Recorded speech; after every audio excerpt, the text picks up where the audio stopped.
So I had my daughter at Arcadia Hospital in Arcadia, California. If you are ever thinking of going to a hospital, do not go there. Just lick the wound and die. It was the worst experience I have ever had in a hospital ever. And I've lived around the world. I once was in Lithuania, and one of the comedians got a concussion in an alcohol fence climbing related incident. And the nurse in the emergency room in Lithuania was smoking a cigarette, and her concussion test was asking him, "Do you have a concussion?" And he went, "No." And she went, "I don't believe you."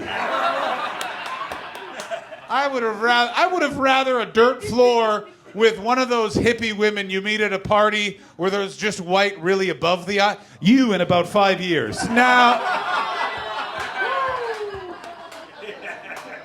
And it was a harrowing experience. Now you got to understand, in my relationship, I am the hothead, and my wife is the cool customer, and that works. That's very rare. That's the first time I've been in that type of dynamic. I've matured in my 25 years of dating. Let me just say that my early girlfriends, okay. Like I was watching when Trump sent all the National Guard. And LA, like, we didn't riot. It wasn't like a riot. It was just like downtown LA was just itself, and they videotaped it.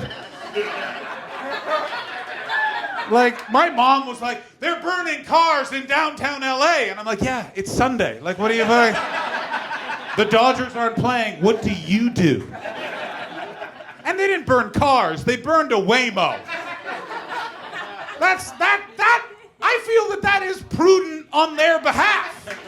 No one was affected by it, and we were all sat at home being like, "F***, I could have been doing that the whole time." I love humanity. It's the best because you can't, like, that company spent $3 billion patenting their perfect driverless technology, and they are failing because they can't figure out how to stop people from just standing in front of them. $3 billion you didn't consider a prick? You know what I'm saying? Like, anyway, so I was watching the coverage of that block and a half where some people were just like, "F*** it." And this will show you the type of woman I dated in my 20s. There was one woman smudging the air. She was burning sage to cleanse the aura. And in my 20s, I would have dated her for a year and a half.